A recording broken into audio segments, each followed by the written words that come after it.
Hey YouTube, how's it going out there today? Back with another video for you, another deck tech. Recently found out there are several Magic Dads on YouTube, so we had to find a new name. So we're going with the okayest MTG content creator. And we'll get used to it, right? So today we're talking about a deck archetype that I really enjoy, and this is a deck that is really fun to me. If you like to ramp, and you like to just have so much mana, it makes your opponents nervous, you're going to enjoy this. Without further ado, let's get right to it. Here's our commander, Obuun, Daya, Ancestor. You pay 1 in Daya for a 3/3 legendary creature elf spirit, who says at the beginning of combat on your turn, up to one target land you control becomes an XX elemental creature with trample and haste until end of turn, where X is Obuun's power. It's still a land. And then his landfall trigger says, whenever a land enters the battlefield under your control, put a 1/1 counter on a target creature. Now you can see how this would work out. You usually put the 1/1 counter on Obuun, you turn a land into a big tramply creature, and just swing it at your opponents. It's really fun. I always tell people, if you start with 5 lands in your hand or 6 lands, you're probably going to be okay. So let's get into some of the details about the deck. So the stats are as follows. It contains 30 creatures, 39 lands, 42 counting MDFCs, 5 instants, 5 enchantments, 17 sorceries, 3 artifacts, and 1 battle. That's right, I got another battle in here, and it fits really well in the deck. There's 28 massive pieces of ramp in the deck, 4 pieces of card draw, 15 landfall cards, 6 pieces of land recursion, 4 pieces of removal, and 2 overrun effects. Let's get right into some of the creatures you'll see in the deck. First up, we got Beanstalk Giant. This guy's great because you can put him on his adventure and go find a land, put it on the battlefield, and then shuffle. It has to be a basic, but it comes in untapped. And then when you cast this guy later for 7 mana, his power and toughness are equal to the number of lands you control, which is great. Next we got Kazandu Nectarpot. Whenever a land enters, you gain a life. You're going to be playing so many lands, you're going to gain so much life. This little guy doesn't look like much, but he's great in the early game. Marasa Root Grazer. This guy's got some great tech for this style of deck. He's 2/3 with Vigilance, but really you're playing him for his 2 abilities. You can tap him to put a basic land card from your hand on the battlefield, or tap him to return a target basic land you control to your hand. So you're always going to want to have a land in your hand every turn, and this guy helps facilitate that. Spitfire Lagak, a 3/4 lizard with landfall. Whenever a land you control enters, it does 1 damage to each opponent. And let me tell you, you're going to be playing so many lands, this is going to do a lot of damage. Multani Alvamaya's Avatar is a 0/0 reach and trample. It gets +1/+1 for each land you control and each land card in your graveyard. And you can pay 1 and a green to return 2 lands you control to your hand and return Multani from your graveyard to your hand. It's a great big beater once you have enough lands on your board or the graveyard. Omnath, Locus of Rage, one of the best ones in the deck. Whenever a land you control enters the battlefield, make a 5/5 red and green elemental creature token, and whenever he or another elemental you control dies, it does 3 damage to any target. So you're going to just be spitting out 5/5s everywhere. Also Rampaging Balos, a very similar card, but he's a 6/6 trample that makes a 4/4 green beast every time a land enters.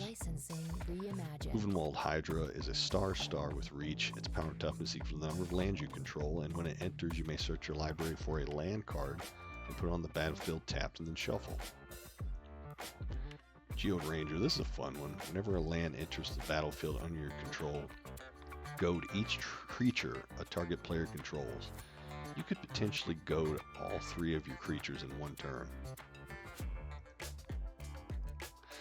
Avenger of Zendikar, here's the classic. Whenever he enters the battlefield, make a 0/1 plant creature token for every land you control, and then whenever a land enters, you may put a 1/1 counter on each plant creature you control.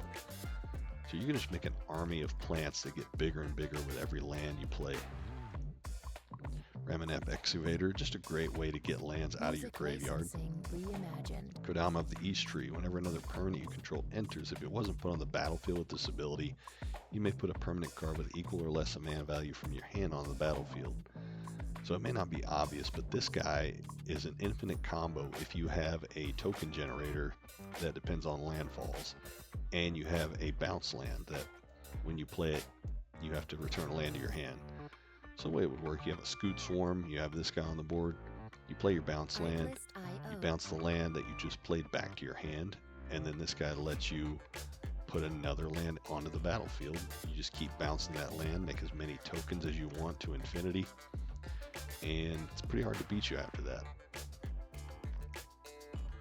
Aftermath Analyst is great in this deck. When it enters the battlefield, mill 3 cards, you pay 3 and a green, you sack the Aftermath Analyst, and return all land cards from your graveyard to the battlefield tapped. Just a huge burst of landfall triggers when this thing does what it's supposed to do. We also got Scoot Swarm, the classic. Every time a land enters under your control, you either make a 1/1 green insect, but if you control 6 or more lands, create a token that's a copy of Scoot Swarm instead. And I'll have to tell you, this gets exponentially large, the amount of Scoot Swarms you can create, into the thousands. Mossborn Hydra is a 0/0 with trample, enters with a 1/1 counter, and then when a land enters, you double the number of counters on this creature, so it can get huge. Ancient Greenhorn is probably the best card in the deck. You may play lands from your graveyard. It's a 5/7 with reach, already good. But then if a land entering your battlefield causes a triggered ability of a permanent you control to trigger, it triggers a second time, or an additional time. So basically double landfall triggers. Loomer, Bell of the Woods, when his power and toughness are equal to the number of lands you control. And when he enters, you mill 4 cards and return all lands from your graveyard to the battlefield tapped. Similar to your Aftermath Analyst.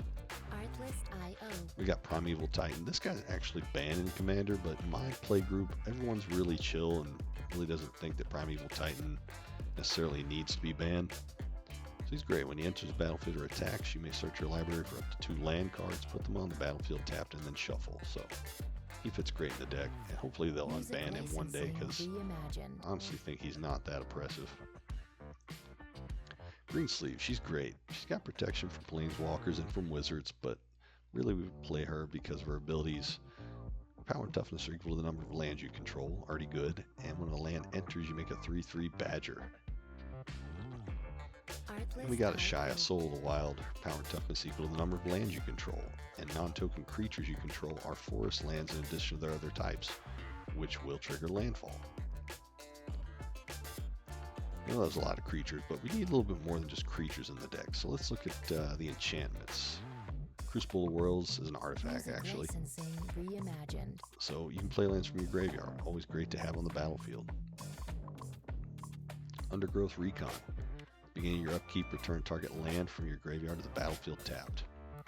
And if I haven't said it before, we're playing so many lands that sack themselves or sack to get additional landfall triggers. You know, your typical Terramorphic Expanse, Evolving Wilds. So you're always going to have a land in your graveyard to play with this. Ending of Dominaria. It's a saga. The first 2 chapters, you mill 2 cards, and then you may return a creature from your graveyard to your hand. And then on the 3rd chapter, return all lands from your graveyard to the battlefield, and then shuffle your graveyard into your library. This is great. Get a whole bunch more landfall triggers. Zendikar's Royal. Whenever a land enters your battlefield, make a 2/2 green elemental creature token. Spelunking. This is one I added recently just because it's nice to see a way to get your lands to enter untapped.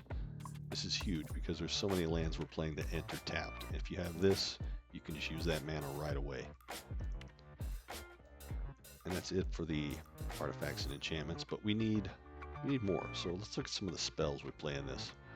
I'm not going to go into every single land fetch, sorcery, or instant we play because there is a lot of them, but I'm going to go into some of the big ones. So Scape Shift.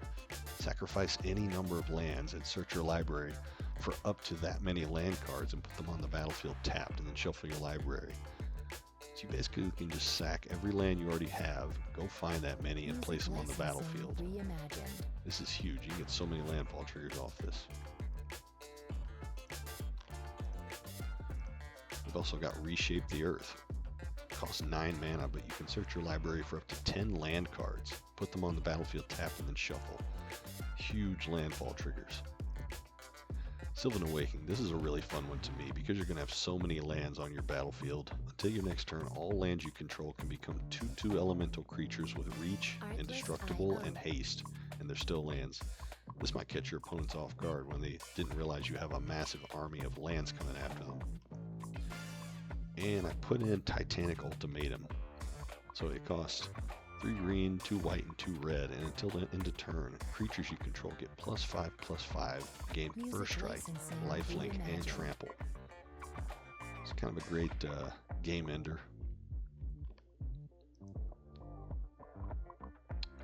So we've been talking about creatures, artifacts, enchantments, spells, but what else do we need? We have one battle. I'm going to show you that real quick. Invasion of Zendikar. When it enters, look for 2 basic lands, put them on a battlefield, tap, and then shuffle. That's already good for 4 mana, but you have to have an opponent to defend this. And once it's defeated, it turns into Awakened Skyclave, which is a 4/4 with vigilance and haste, and as long as it is on the battlefield, it's a land in addition to its other types, and you can add 1 mana of any color. So you get a landfall trigger off of this, and then it's just a good sized body and a mana dork. Music licensing reimagined. So in this deck, whatever you sing over and over, lands are all that really matters. So let's look at some of the good ones. Riveteer's Overlook is a great one. When it enters, you sack it. You don't even have to tap it. Just sack immediately. Go search for a basic swamp, mountain, or forest. Put on the battlefield tapped, and then shuffle, and you gain a life. Similar, we have Broker's Hideout. Basically does the same thing. You get a forest, plains, or an island. Put on the battlefield tapped, and you gain a life. We also have Arid Archway. It is a bounce land that taps for 2 colorless. And we have Boros Garrison, so red and white bounce land. And Selesnya Sanctuary. So in this deck, bounce lands are really good, and sack lands are everything. You're going to want to be getting as many landfall triggers as possible. Make tons of tokens.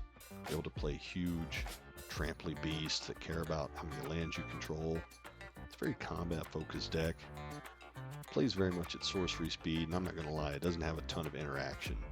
But it is a very fun time. And if you decide to build this deck, I think you're really going to enjoy something different.